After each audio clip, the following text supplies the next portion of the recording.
Hi guys, my name's Chris Scott and I'm the WSET Level 3 Certified Educator here at 3050. We are a leading WSET Level 3 provider and we're going to be talking about how to prep for the WSET Level 3 course. Let's talk about prepping for the exam before the course starts. And what I would say is, let's look at it from how far you've got before the course starts. Some students will get their textbook a week or two before the course starts because they've booked the course quite late. Personally, I think you should book the course about 3 months in advance, get the textbook, and then start working through it. But we're going to start with what you need to do on day one. For our students, the thing that I want you to be fully ready for on day one is viticulture. On day one, you typically do a module on how to taste wine, and then you do a module on viticulture. And that's what all we do in day one. We spend a lot of time talking about how to taste wine and viticulture, and we stop at that. You don't need to prep for how to taste wine, so you need to be ready for viticulture. Some APPs will follow WSET's recommendation, also cover vinification on day one as well. We find that's too much. The viticulture and vinification are huge modules, and teaching to taste wine is also a big module as well. So they've got 3 big modules. So we only cover 2 big modules on day one.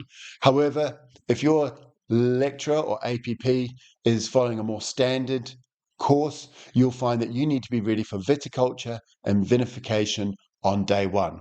It's approximately 54 pages long, and that's a lot of material to cover.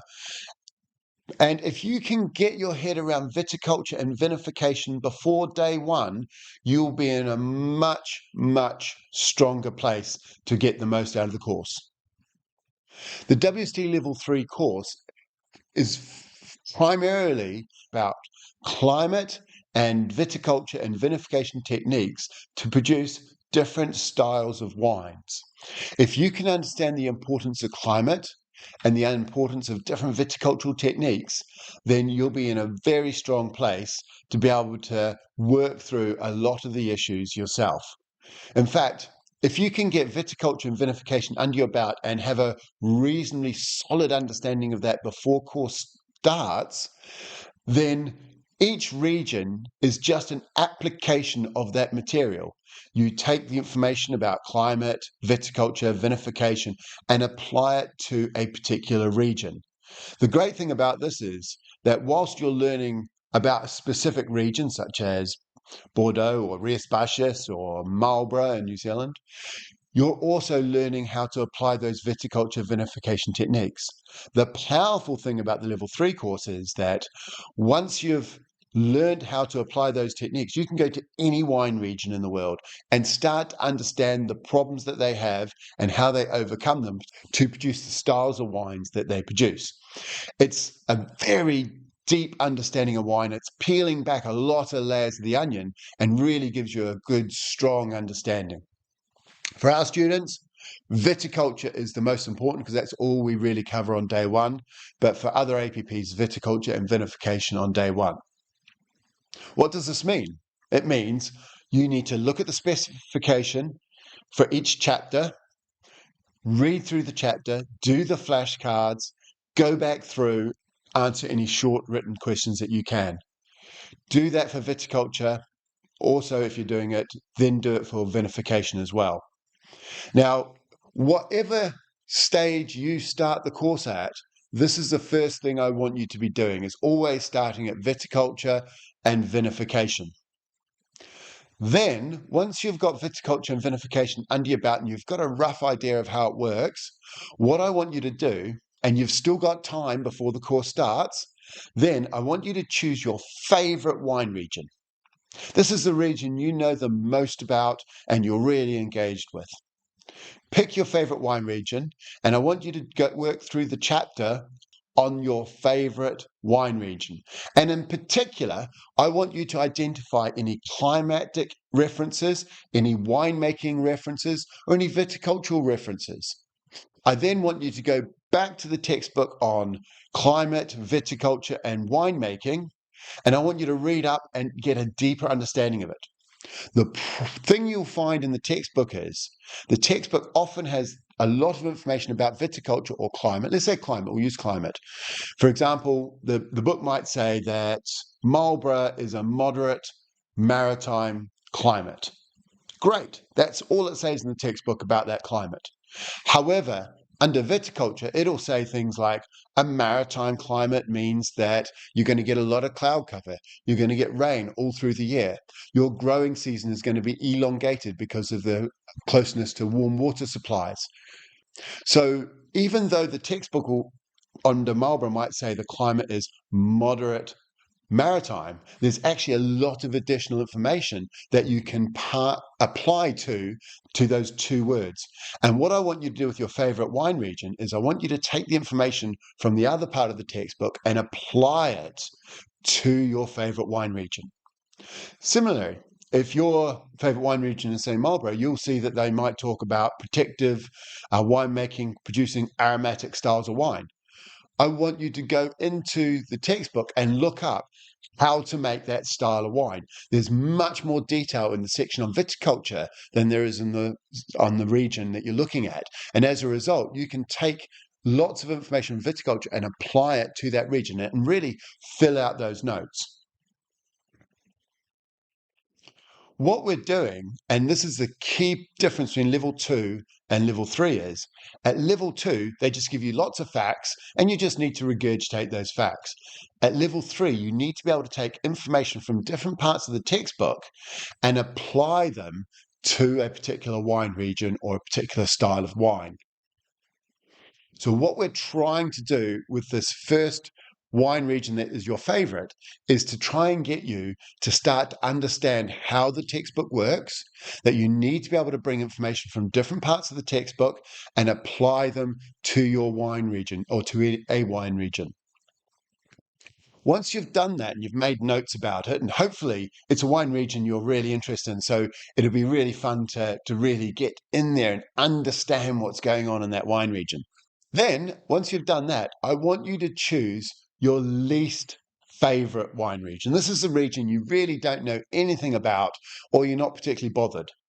The reason we're doing that is because this is the one you're going to put off and try and wing it at the end. Whereas this is probably the region you need to look at in a bit more detail. So again, I want you to do the same thing. Read about the region or the country, make lots of notes about any references they make. Your region might be something like, say, Chablis, and there the climate is cool continental. But what does cool continental mean? Well, it means that you're going to struggle to get ripeness. The wines are typically going to have high acidity, lower sugar levels. You're going to find that things like spring frosts are a major problem. Your growing season is shorter as well. There's lots of things there. You might need to do particular vineyard work associated with this. You might need to do particular winemaking techniques. There is particular winemaking techniques that they use in Chablis. So you need to understand that and why they use them and what the outcome of that is. Once you've done that, you've applied your viticulture and vinification techniques to two wine regions, one you know well, one you don't know much about. You're in a pretty strong position. At this point, you've got a couple of options. If you've still got time before the course starts, you want to do two things. First of all, you want to start learning where the regions are. Now, this can be very helpful because climate is such a key driver for wine regions. If you know where the region is in the world, you can work out what the climate is. Once you know what the climate is, all of a sudden you know what type of styles of wines, the grape varieties that can be produced in that region. It also tells you a bit about the climatic issues, the problems with the region, and it can also lead you down the path of understanding a little bit about the winemaking techniques that they're going to use to produce wines in that region. The other thing you want to do is you want to keep studying regions as well. So pick a region that you like, pick a region that you don't know much about, and just alternate between the two of them as you're going through, and also try and learn the different regions. Now, we have a lot of flashcards that are map-based so that you can get a feel for where the different regions are.